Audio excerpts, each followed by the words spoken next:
Sinasabi natin na ang mga kababaihan ay less number of children na ngayon. Pero still, nanganganak pa rin naman sila. So, isang contributory factor talaga ay dahil nga ang mga kababaihan natin ay nanganganak pa. Isa pa rin ay dahil humahaba talaga ang buhay ng mga Pilipino. Ano ho ba ang life ito expectancy? yung life expectancy. Yes po. Oo. Ano po ba ang life expectancy ngayon ng mga Pilipino, Yusek? Ang life expectancy ngayon ng mga Pilipino ay 72 years old. Noong 1960s, ay mga 60 years old lang yan. So ngayon, 72 years old ang life expectancy. Mas mahaba ang buhay ng mga kababaihan. Pwede silang 78 years old on average. Ang mga kalalakihan, 71. So yan yung life expectancy. Bakit po kaya? Ano po yung factors bakit, number one, ilatag ko lang po, Yusek and Julius, number one, bakit po tumaas from the 1960s? Ay, syempre natutuwa tayo na tumaas ang life expectancy. Lifestyle, factors, ano po yung mga reasons, nag-exercise na ba yung mga tao? Ano pa po yung ibang dahilan kung bakit tumaas ang life expectancy? At bakit 8 years ang pagitan ng life expectancy ng women compared to men? Yes. Oo nga.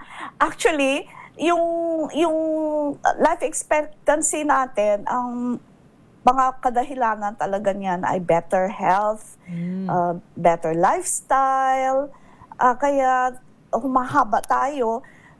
Noon, example ko lang, pag ikaw ay may sakit, pupunta ka at magpa-diagnose. Sometimes nahirapan ang ating mga health professionals. Ano kayang sakit nito? Ngayon, madali na lang sa ating nakikita ang pag-diagnose.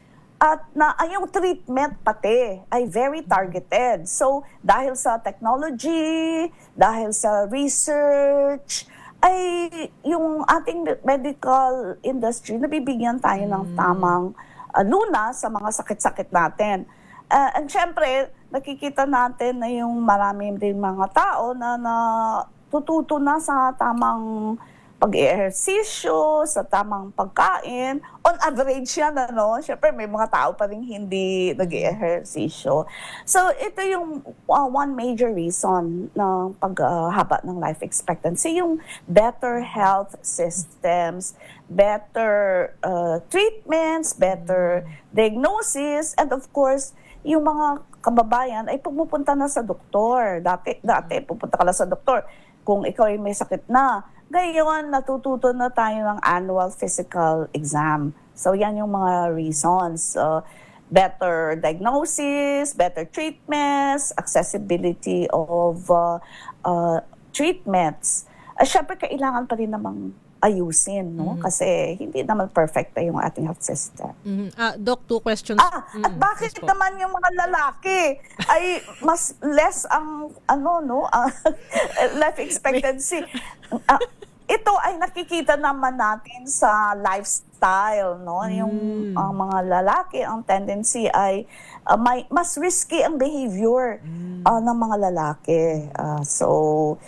For example lang, sa youth, yung youth, minumonitor din ng office ko yung causes of death ng youth. At karamihan sa mga kalalakihan ng mga kabataan, marami ngayon namamatay dahil sa road accidents. So ito yung mga some reasons, risky behavior of men.